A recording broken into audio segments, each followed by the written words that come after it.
I'm going to welcome our keynote speaker, Laura Engelway. She's currently responsible for leading the transition of Smud's power supply to zero carbon emissions by 2030. She oversees distributed energy strategy implementation, energy trading, contracts, commodity and settlements, power generation. And in addition, she's responsible for executing this whole zero carbon plan, ensuring that Smud reaches zero carbon by 2030 across all organizations. She is the first C-level I have heard of with the title zero carbon. That just shows you how serious Smud is taking this. And I would like to welcome Laura Engelway. I know I saw her come in. She's connecting to audio. All right. There we go. Oh. Okay, you're on mute, Laura.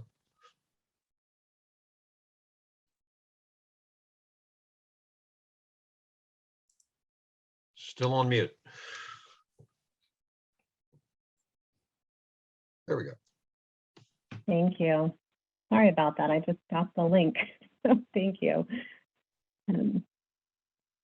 I missed the beginning with my time to go. I'm sorry. Apologize for that. Scrambling to get the access to the meeting room. Well, welcome. Good afternoon. Okay, perfect. Good afternoon, everyone. I'm grateful to be here. I'm grateful for the opportunity that Clean Start and Sac State has given me to really talk about the role that engineers and entrepreneurs are playing to help society move forward. And I'm also a Sac State graduate, so always enjoy reconnecting with such an important part of my personal and professional development. I'm currently with Smud. Sorry, I missed the beginning, so I don't know if there was an intro or not. I'm currently with Smud, the Sacramento Municipal Utility District. And for those of you that don't know, Smud is your not-for-profit community-owned electric utility. We have about 635,000 customers. We employ over 2,200 people, and our electric rates are among the lowest in California. As Smud's first Chief Zero Carbon Officer, I'm responsible for the delivery of our 2030 Zero Carbon Plan. And really this includes the design, construction, and procurement of energy resources and the transition of those resources to achieve zero carbon emissions in our power supply by 2030. So it's a really aggressive goal. I'm also responsible for our research and development activities, building new business partnerships that align with our strategic objectives. And SMUD's 2030 Zero Carbon Plan really commits us to removing all of our carbon emissions from our power supply by 2030. Others in the industry you'll hear talk about reaching net zero by 2035 or by 2040, but we're really talking about reducing all of our carbon emissions and really achieving that absolute zero, so meaning no offsets by the end of this decade.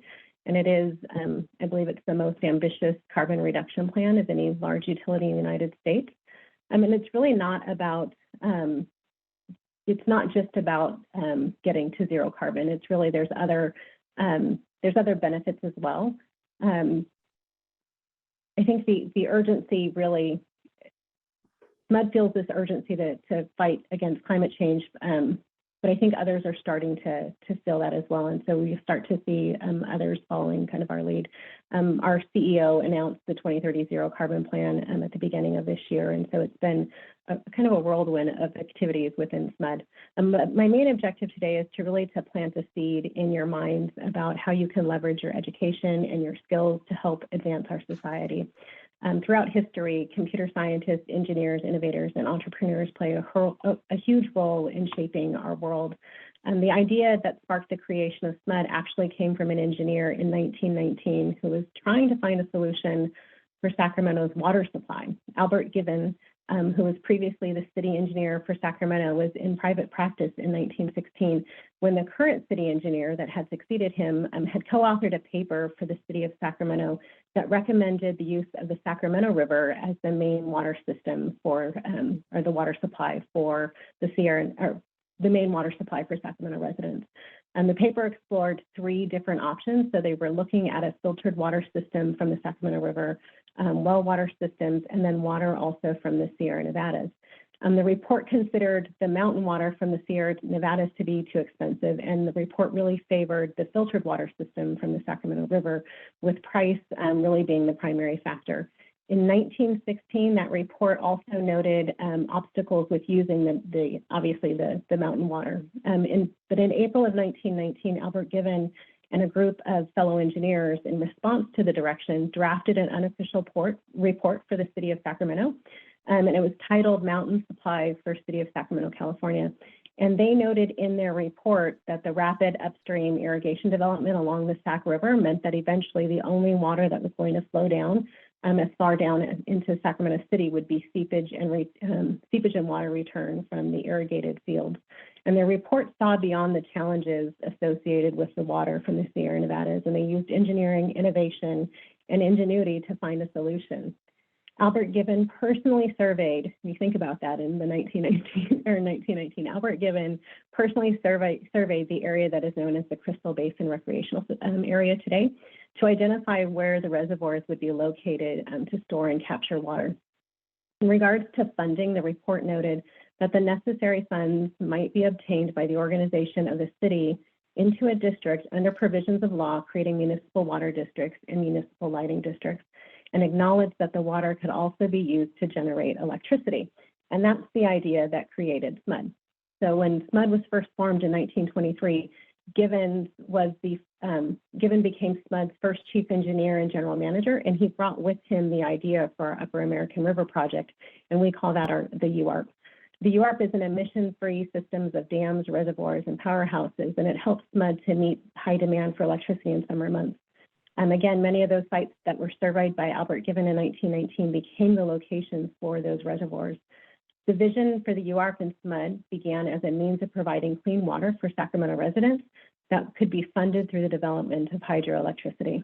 Today, the American River is a critical source for Sacramento water system and surrounding communities, and the UARP is a 688 hydroelectric system and is today Smud's most reliable and economical energy source.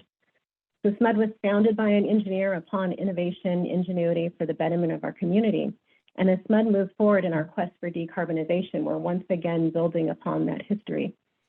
Smud's 2030 plan puts us on the front lines in the fight against climate change, but the urgency to decarbonize our energy mix goes beyond climate change. Decarbonization will greatly improve Sacramento's air quality. So we're ranked 6th most polluted city in the country based on days of unhealthy and unsafe levels of air pollution. In Sacramento, childhood asthma rates are 22% higher than the national average, so we can't afford to waste any more time. We owe it to our children, our grandchildren, our community, our environment. We owe it to ourselves to seize the moment. We estimate that we can get to 90% of the way to zero carbon using existing proven technologies, but it'll be that last 10% that will be the hardest to obtain.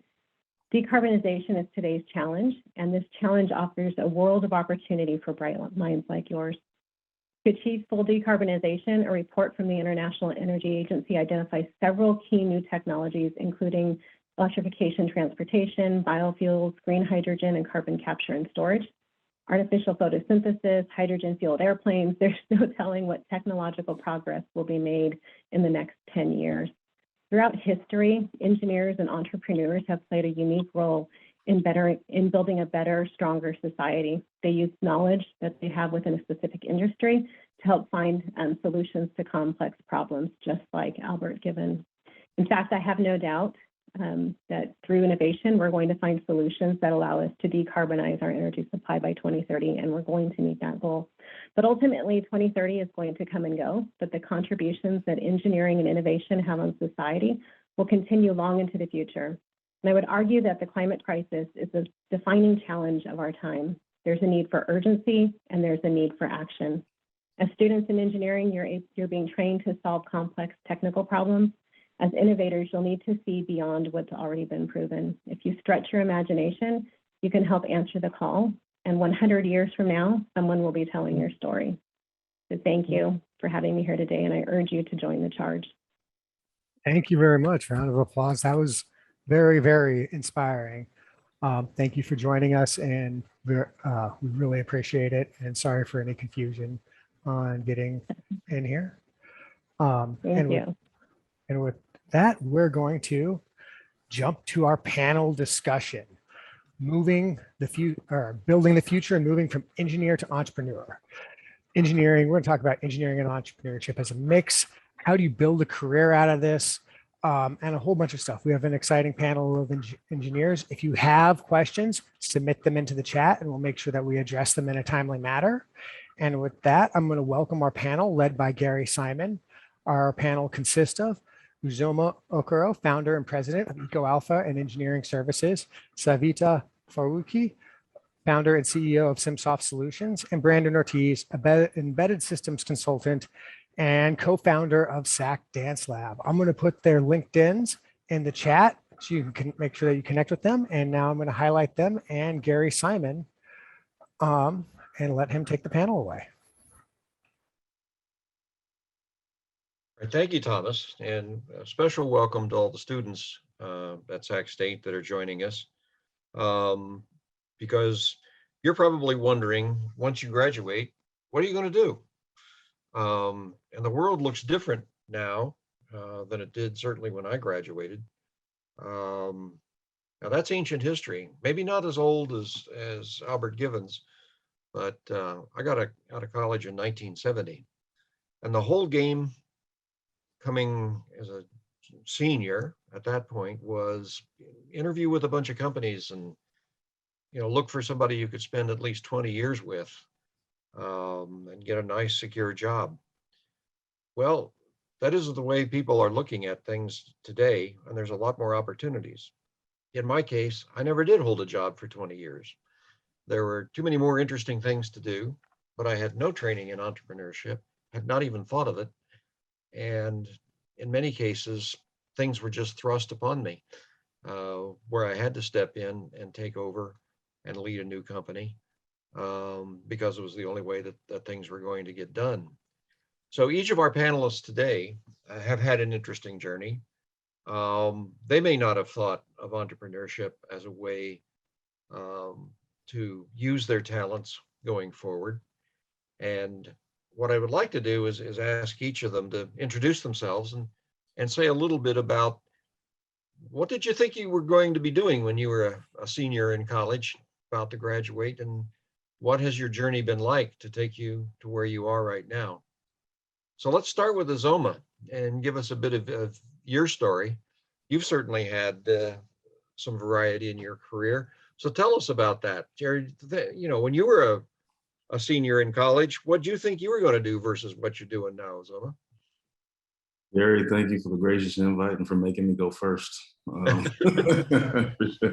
So give me kind of 30,000 for you and then dig into your question. So when I was a senior in college, I was eager to get out and start working. So if I'm being perfectly honest. So I got my bachelor's degree. I'm a mechanical engineer focused on fluid thermodynamics. And my first job when I got out actually helped the trajectory of what now is the national business that my wife and I own. It was a commissioning agent for mission critical applications. So I was commissioning data centers and hospital and other mission critical installations throughout the country. And for the students on the line who are maybe asking what is commissioning exactly, it's going into different building types, whether it be hospitals, data centers, high-rise buildings, arenas, and stadiums, and making sure that the equipment at those places works per the design specs. So there's always going to be a big gap between design and implementation and operations, and commissioning really helps to fill that gap, which actually very much mirrors the world of entrepreneurship. There's always going to be a gap between the plan and what actually happens. So as an entrepreneur, your job really is going to be to make mistakes quickly. And then, so you have to really kind of go down the path that you think is right, course correct quickly, extrapolate the reason why things didn't work, and really apply that to the next iteration of whatever you're doing very quickly if you're going to be successful. So did that answer your question, Gary? Yeah, but you're being modest. You had a big role in doing the installations for the Golden One Center. And how did that come about? I did. That was kind of catapulted. So I, again, started my career as a commissioning agent. That led me to the stationary engineering side of the house. And stationary engineers, again, take care of these multiple different facility types throughout the country. And when the opportunity came up by this time I was about the director of engineering level for a large multinational firm. So I went to become the director of engineering for the Golden One Center Arena. So that was 3 years and a few gray hairs of my life, but basically oversaw the entire construction, commissioning, operation of the Sacramento Kings Arena, and managed the whole team and staffing from everything from the construction to its first few years of operation. And then, those really large scale projects come along very rarely. So if you have the opportunity, whether it's a kind of a capital works project for a large municipality, state, federal organization, or a large private entity, really jump on those if you can, because the experience and the connections that you will gather from that will really help catapult your entrepreneurship journey.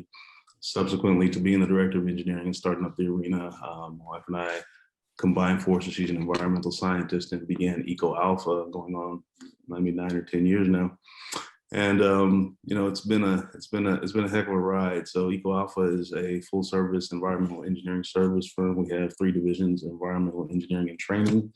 The main vein which we provide is we hire and employ stationary engineers to take care of Class A commercial properties. So the men and women in the field taking care of arenas, hospitals, data centers, high-rise buildings around the country is kind of our bread and butter, if you will. So that's a long way to the journey. I don't want to take all the air from all the other speakers, but that's. Well, but it's sort of a typical thing that you probably had no idea that's what you were going to be doing by this time in your career, but it's worked out. And I've never seen much gray hair on your head. I'm impressed with anyone that has hair on their head.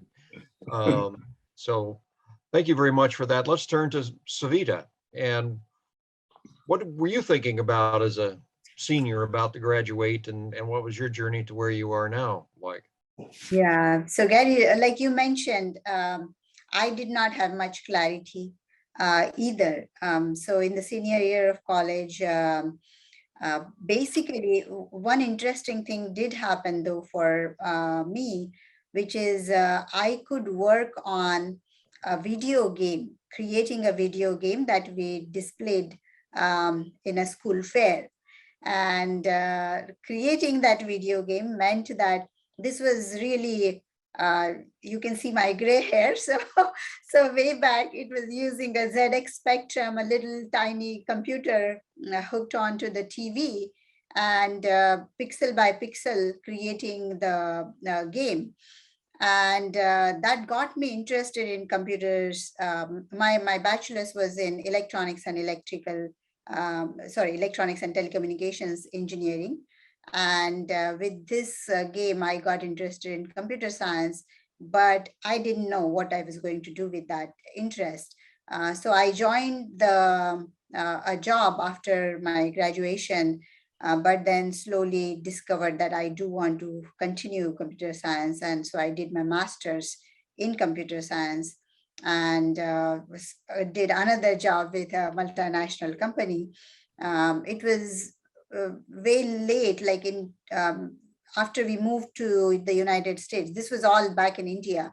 So after we moved to the United States, after a few years, that's when I decided that, okay, we've done many interesting things, but I want to do something on my own.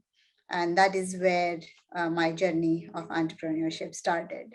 So, but it, I would say that it cooks in your head slowly but surely. If that's what is your passion, it just, when the time is right, when the opportunity is right, you do jump on that. So.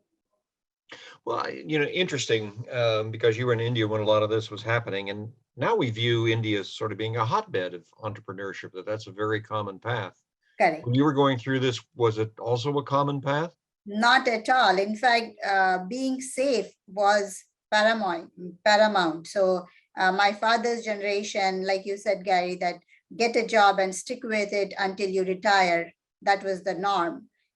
So while I was coming out of college, that was still the case. So just my parents would say that preferably a government job, and then you don't worry about anything at all. So yeah, that was a transition. And today it is absolutely opposite. And entrepreneurship is every child, every student thinks about it from the get-go. So Savita was a rebel. That's what she just told us. I'll always remember when I told my dad what I was thinking about doing, which was not going to get a 35-year job. His first question was, well, how many years are you going to be on my payroll before you earn real money? So quickly got off of his payroll, but an interesting reaction. So let's turn to Brandon. And of course, I think everybody's fascinated. You're an engineer, but one of your businesses is a dance lab. Yeah. Right now. So you've had a couple changes in direction. What were you thinking about when you were a senior, and what's your path been like going forward? So I graduated from Sac State with a bachelor's in computer engineering in 2015, but I've been working as a freelance embedded systems developer since 2014. So as a senior, I was excited to make new connections and kind of be done with school and have more time to do consulting. But that really started when I got my mechatronics certificate from Sierra College in 2010. And that led me to a job with an elevator controls company that gave me a lot of responsibilities because they were kind of a smaller company, and I worked my way up and was often in the situation where people were referring to me as an engineer, but I hadn't completed my degree yet. And that was fun. And then just kind of going to school while being in the field and in the industry kind of tied together a lot of concepts for me, and I think provided a unique perspective. And then about a year before I graduated, I started developing some software that was more system level, and I saw applications beyond an elevator control system. So I negotiated with my employer to start working freelance and develop this software while retaining the IP and giving them a license to it. So my journey was really about controlling the IP and having the potential to reuse some of my software work for other applications, as well as working remotely. After I graduated from Sac State, I spent a little bit of time in Central America and kind of just hung out and worked on firmware, and did that for about 6 months. And then at my level of development is usually with custom circuit boards and custom hardware design. So acquiring some of the stuff that I needed to work effectively in Central America was challenging. So I moved back to Sacramento and started looking for a space to lease to do some digital fabrication as well, because I was really interested in applying the embedded software in products and prototypes that I was developing, and was looking for a warehouse around 1,000 to 1,500 square feet to house some CNC tools. I had a 4x8 CNC router that I wanted to purchase, and my partner and fiance at the time, and we're getting married in 10 days. So really excited about that, and everything's just kind of crunching down in November. She was also looking to start hosting dance classes, and we found a warehouse that was a little too large for just me, and came up with the idea that she would run her dance business in the back of the warehouse. And that lasted for about 2 years before she grew enough to move out, and I still operate that space now as 2,000 square feet of digital fabrication and engineering space.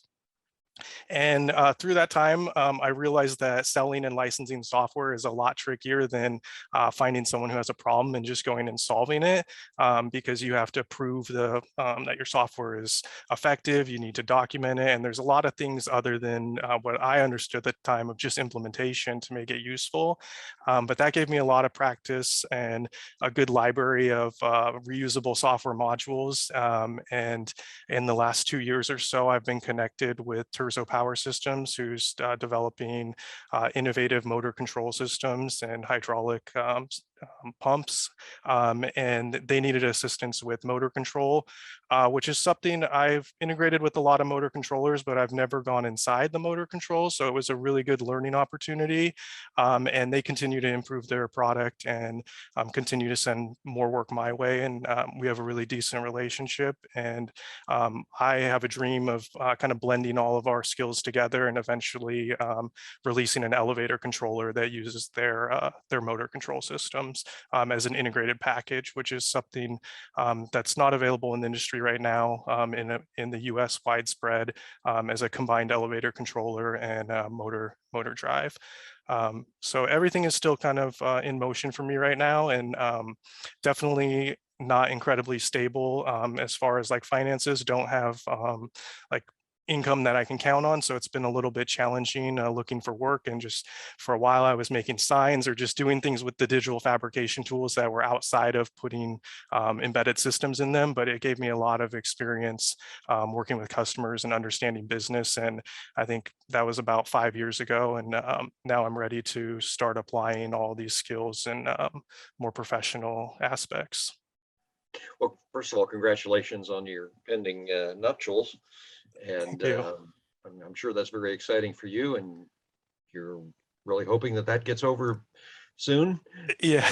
They get back to normal. But of the three speakers we have on the panel today, you made the jump to working on your own immediately. So when did you get your degree from Sac State? So I graduated from Sac State in 2015. And 2014, I actually was going to drop out and just become a freelance worker. And I had, I don't know, 2 semesters left. And luckily, I talked to enough friends and family that said, that's a bad idea. As much as you want to go in all in right now, you've made it this far, you should just finish. But I spent about a year as a freelancer while in school. And I'm actually, this semester I started the Masters of Business Analytics program here at Sac State as well. So I'm once again a student, and I feel like, again, I'm coming in with a little bit of experience operating the business and acquiring a lot of data to where I can take problems and things I'm going through as a professional and kind of use school as to kind of augment and tie together some loose ends of what I need to do. Well, that's an interesting way to go about it. And going back to school and getting some more training obviously has been beneficial for you. If you look back on how you did it and how things came up, what advice would you have to the students today about, if you had it to do over again, what would you do differently? Or what's the most important choice that you made that you think has contributed to your success so far? I think the initial idea that I could license software and go down a Linus Torvalds route or something to where I was at the heart of the software system and really able to find a lot of uses for it, I probably should have not gone so aggressively with that idea and paid more attention to what the business needs were around the community, because I was kind of in a bubble developing this system just with my conceptual knowledge of elevator systems. So really just staying aware of what the business needs are and not getting too caught up in a problem you've worked on before and trying to over optimize the solution for that.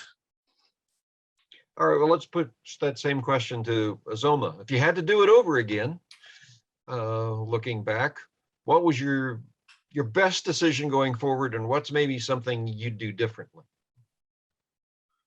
Great question. The best decision moving forward was teaming up with my wife, because you got to have somebody that complements the things that you're deficient in. If you're honest with yourself as an entrepreneur, you're going to be deficient in some things. You can't do everything well. So you have to identify the things you don't do well and either supplement those things by getting really good at them yourself or partnering with people that are really good with them, but really understanding that.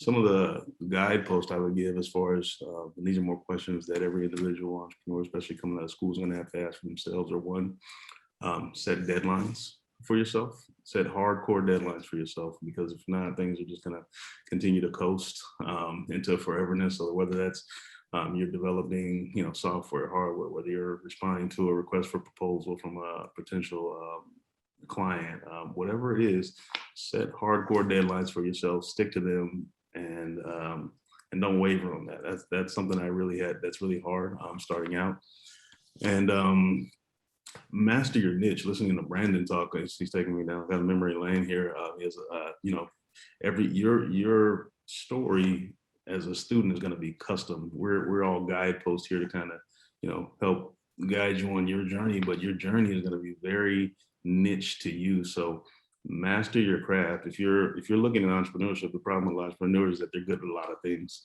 And when you're good at a lot of things, you get a little scatterbrained, and you try everything. And if you're doing, the old adage that if you're doing everything, you're not doing anything well. So you have to almost rein yourself in and say, okay, this is my game. I'm playing. You might be good at, baseball, football, track, but you got to pick one if you're going to be exemplary at it, and you got to be exemplary if you're going to be an entrepreneur going against larger companies.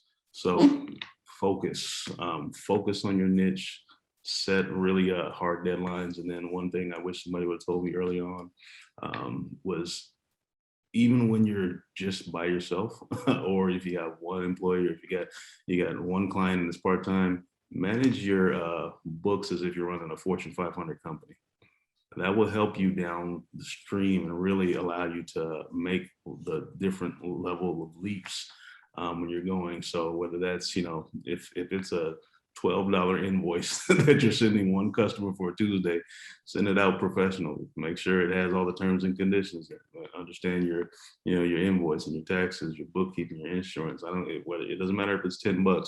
Manage it as if you're managing a $10 million portfolio. So those are some of the guideposts. Well, that's really important. And so many people starting out that don't have the experience, generally what they consider to be the books of their organization is a shoebox filled with receipts and unpaid invoices and everything else. But that isn't the way that you're going to find out whether you're good at building a business. Did you have any classes, Zoma, in entrepreneurship or building a business before you graduated, or has it all just been on the job training? A little bit of both. I think for all of us, I think the variations of engineering help you get the problem solving aspect of things down, help you kind of reverse engineer from the end goal and say, okay, this is where I want to end up, and then reverse engineer from where you are to how you get there. I started off fixing HVAC units to help me pay my way through school. And like you said, whether it was a written on paper invoice and I had to hand that to a property management firm, that's kind of where you get the marketing. And okay, if it makes sense to me, it's going to make sense to somebody else. And that's how you sell a product or a service.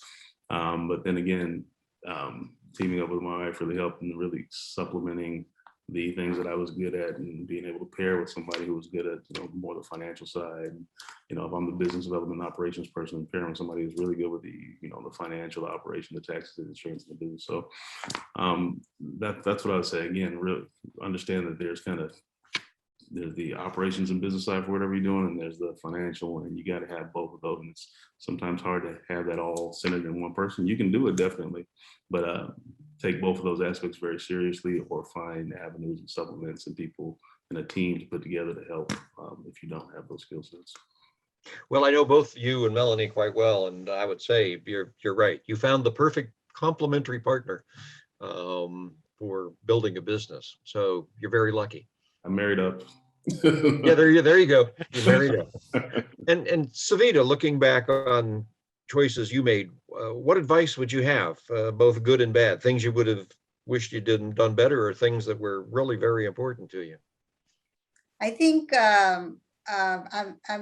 it's so good to meet Zomo, because I also married up, to be honest. So me and my husband, we founded this company, and it's that those complementary skills made a difference. But going back to the core of it, like Uzomo was mentioning, strategy is knowing what not to do, because as entrepreneurs, you are interested in so many things, and you do want to focus and do one thing, go deep, rather than 100 things in a shallow manner. So for me, and I don't know if I speak for everyone or not, but at least me and my friends in engineering college, each one of us, they were introverts, focused on the engineering piece of it, the subject matter. And to be honest, for me, it was very, very difficult early on to even pick up a phone and talk to people.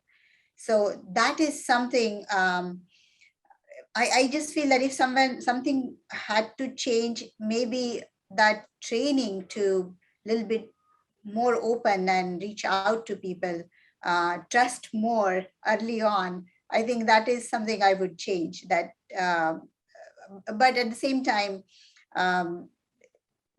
hindsight 2020, like there's nothing wrong. It was just a journey that I had to go through, go from that, changing yourself from being completely introvert to reaching out and understanding the needs and being empathetic with your customer and so on and so forth. So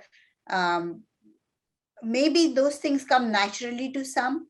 And for people like me, we have to develop that skill. But that is one of the most critical skills, that engineering with what is the problem you're solving, who are you helping, understanding of that is to me critical.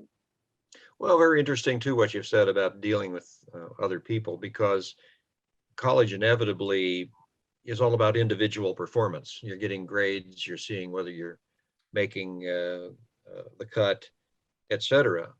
But when you're thrown out into the world, whether it's a job or starting your own business, a lot of it is learning how to work in teams and getting the best out of the people around you. Right. Did you have any training in that, or was that all just something you had to pick up by experience?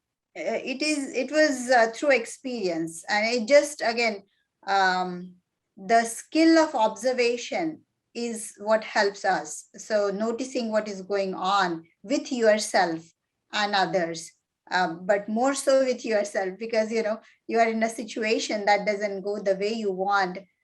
What goes through your heads and how do you respond to it? Can you pick yourself up?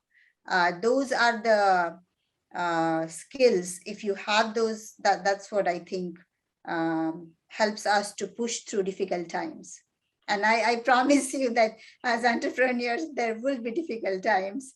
But once you're past it, which you obviously will be, I mean, that also I can promise you, then you know that you have that strength to, overcome whatever comes your way. Well, I mean, another critical thing, certainly in my own experience, solo performer, actually in a lab, and the only team experience I had is when we wrote papers together. And then shifting over, leadership was just not something I knew much about. Certainly made plenty of mistakes, and getting the best out of people. Those were hard things to come up with, and learning them by hard knocks. Yeah.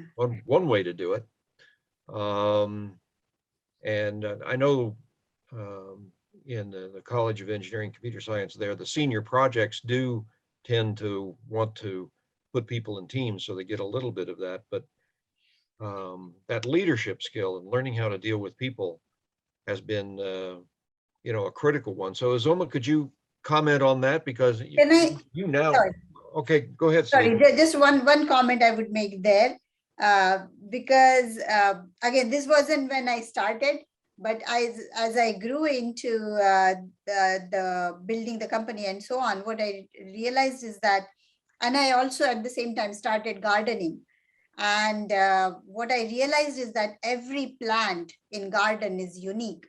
They have their needs, so much water they need, so much sun they need. These are the nutrients they need.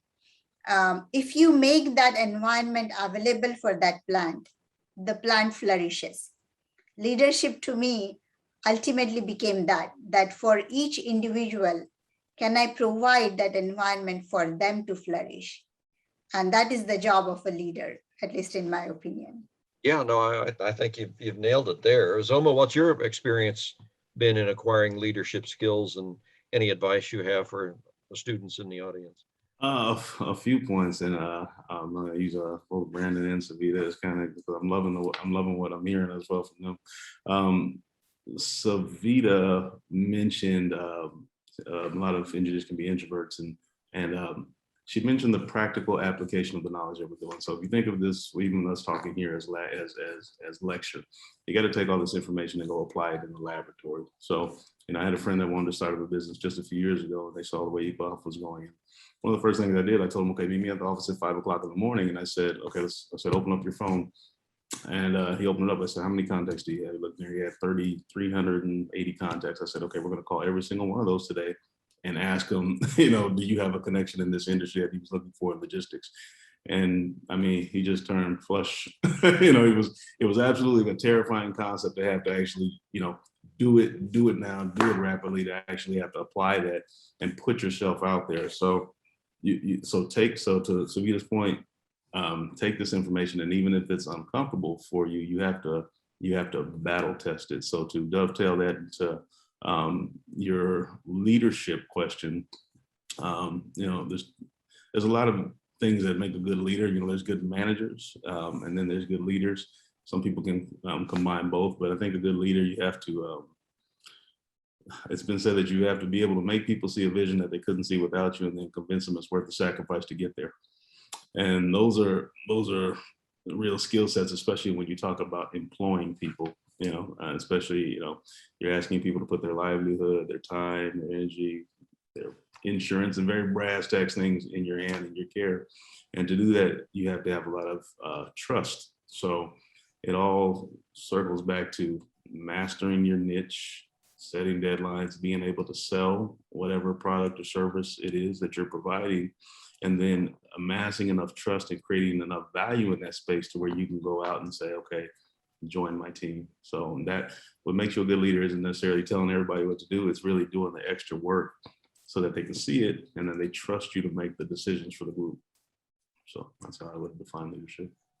Well, Brandon, your comments on this, I mean, what both Uzoma and Savita have said is basically, beyond being an excellent engineer, there are things you have to learn about people and dealing with teams, and even learn about yourself, that you're either going to have to pick up on the fly, or, if there's other continuing education such as you have done, pick it up along the way. But there's another dimension to developing oneself if you're going to be out trying to do things, leading a business, creating a business on their own. How did you go about acquiring teamwork skills and leadership skills, and what advice would you have on that?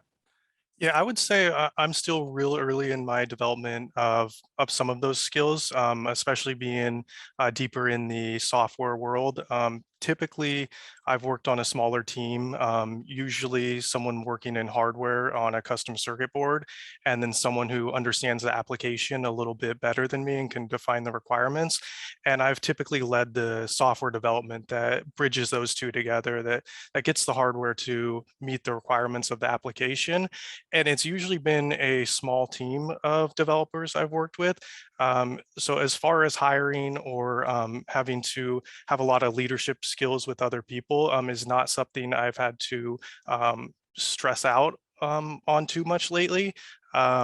But as I continue development and wanting to do more application level stuff with my software skills, I think that's a skill that I'm just constantly going to be developing. And I listen to Uzuma and Uzuma, and definitely taking some things in. So really great to be hearing these things.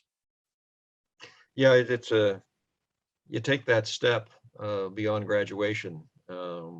There's a lot that's unknown, leads to a lot of anxieties for students. Yeah. So hopefully this is being helpful. But to come back to Savita on, how do you think people would best go about developing their leadership skills and teamwork talents before they get too far down on their career? So actually, I would go back to that point, is knowing yourself is very, very important. And that is what, when you are within a team, and just for an example, that there are two different points of view and there is disagreement between you and someone else, how do you address that? that is working with the team, but that requires empathy, understanding yourself, where you're coming from, where the other person is coming from, and working out those conflicts, working together to come to decisions that are going to be beneficial to maybe your customer or in general for greater good. So what is that aligns you, and what are the things where you disagree, and it's okay to disagree? So I think to me, it is really the human nature, understanding yourself, understanding others around you is important. And then for leadership, again, like Uzoma mentioned, there are those two pieces, which is having the vision. If you have the clarity of vision, then only you can lead. Without that clarity yourself, it just is not possible. So that clarity of vision that you have, that is something, again, it will take probably time in some cases. You work through it, and once you have it, that's when you're ready to lead. If that is not the case, and you want others' input to develop that vision, that is another possibility. And in that case, we always followed this particular slogan, that creation through collaboration. And I was talking to a friend, and a friend said, oh, but collaboration happens when there is excellence. Now, excellence doesn't mean that excellence in the same area. Excellence is, Gary is excellent in this particular area, Uzomo in this, Brandon in this. And because we are excellent in our own areas, we are not afraid to reach out and ask for help in those areas that we are not experts in. And together we can create the vision. So either you have that, that is the difference between startups and little established organizations. In startup, that vision is your own. You start with that idea. But once you build a little bit more, then that vision can be built together and you move forward. All right, well, whole long list of things to be learned if you're going to step out on your own. It's very common to go out into a regular job at some point and sort of get your skills certified and get some experience before you take that leap. But entrepreneurship is a skill that can be acquired, and people need to learn more about it if they're interested in going that route. There's lots of mistakes. Most entrepreneurs, at least in their first couple startups, fail, and they usually fail for the same reasons. So learning about what those failure points are and how to avoid them, very important. That's why you have things like the Carlson Center to help out there. Let's open the lines, Thomas, to the audience and see if there's any questions they would like to pose to our panel members here, because they've had a lot of the experience that probably gives them some anxiety right now about what happens next. So let's see if there are people who can raise their hands or unmute their lines, and see if we can get some questions.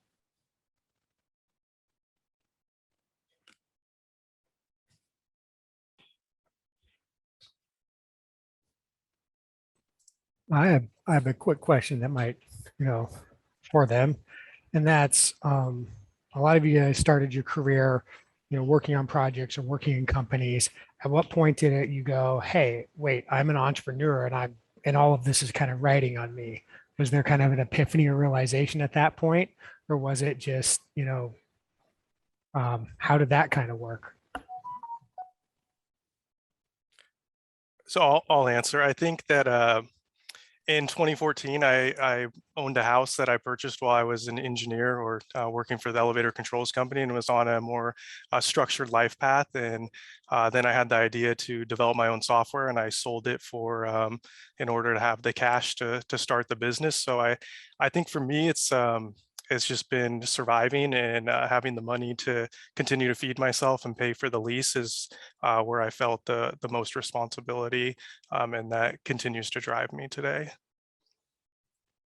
I'll mirror a little bit what Brandon said. So I actually, when I was working for the large conglomerate, I actually kind of had scratched the top of the corporate ceiling. So I was doing well financially, and it was a very terrifying thought to have to hand in, at this time I'm married, I have kids, I have mortgage and everything, and to hand in a resignation and to move from certainty to uncertainty with regards to check is a terrifying thing.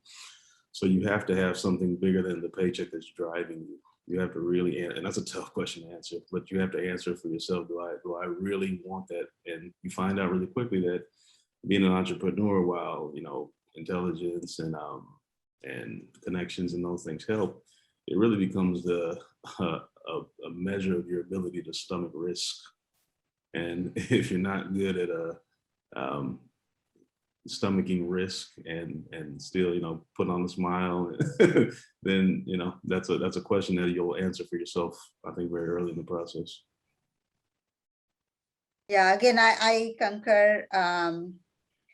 For me, I kind of distinctly remember the days when we hired our first employees, and their paycheck, you're responsible for that.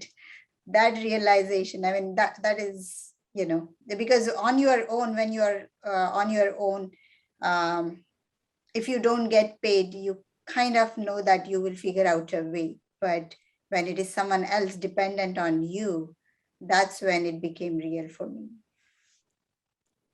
Yeah, no, certainly understand that. Handling money is also one of those skills that you need to develop. And a lot of people don't understand some of the things that people in the finance world want to deal with: a balance sheet, an income statement, spreadsheets, cash flow. Ozoma, where did you pick that up? Or is it, I know that Melanie brings a lot of that to the table, but where should people pick up that kind of skill? It's funny. I actually picked it up in college, probably my sophomore or junior year, when I was applying for the grants and everything, and they didn't go far enough, and I needed book money, so I had to go out there and, like I said, fix local HVAC units, and then okay, well, I got to get my money, so I got to write an invoice. Google, what does an invoice look like? And you use a template, and then you email it to them, and then okay, well, how long do I have to wait for this to come back? Oh, I probably should have put a date on there when it's due.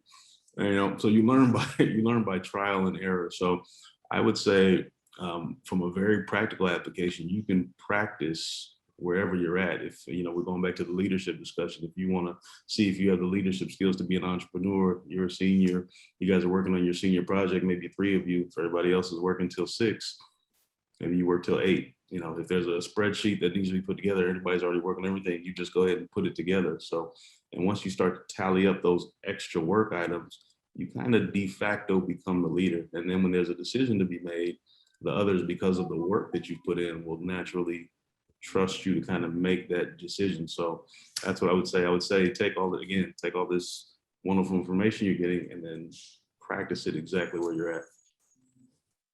So Brandon, what's your experience in sort of learning the the money side of the business as you've gone along?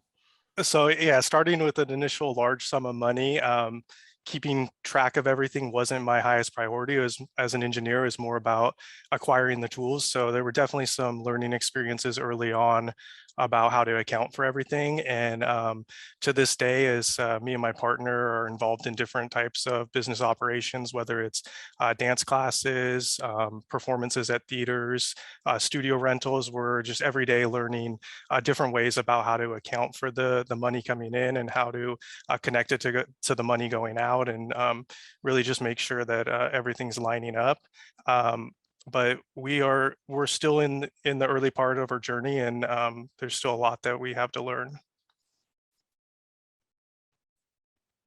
Yeah, that's probably true of a lot of people, that it is something you learn along the way, and hopefully you don't make too many mistakes at that. As I've said,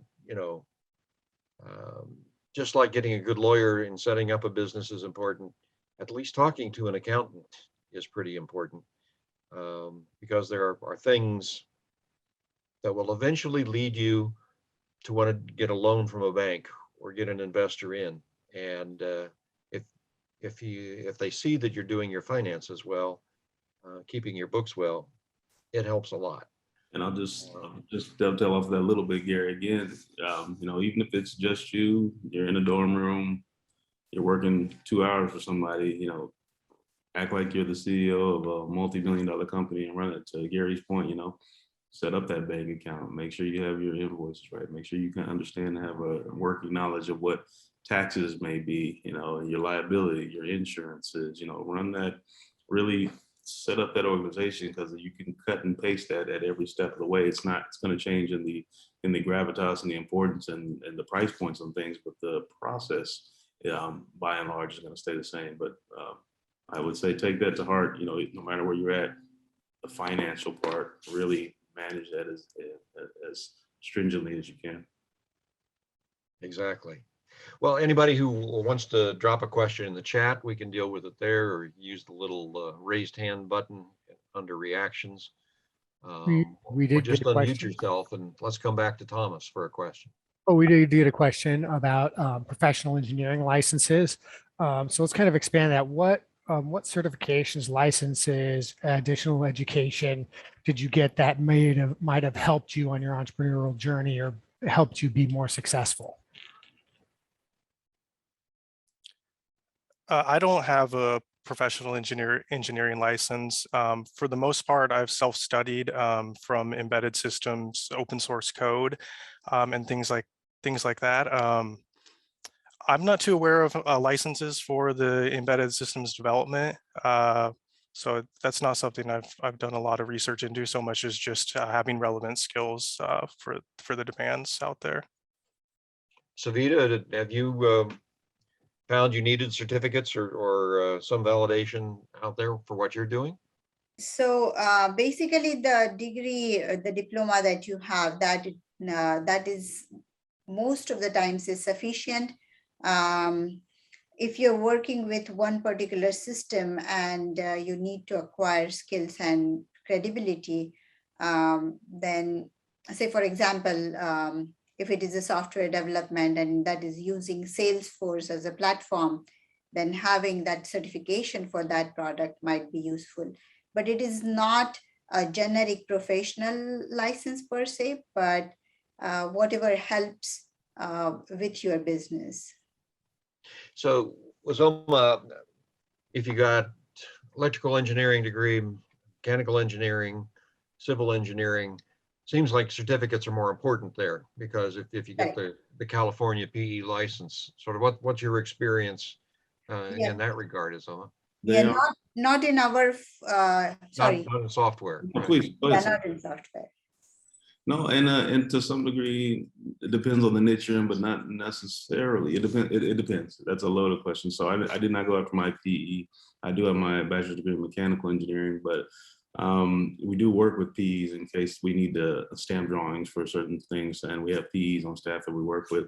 But particularly for my path, it was more of really understanding what the clients need. A lot of times you ask a small business, who exactly is your client? And you get different variations of an answer, but understanding the client need, understanding the business need, being able to fill that niche and void, and taking your finances seriously, and being able to present.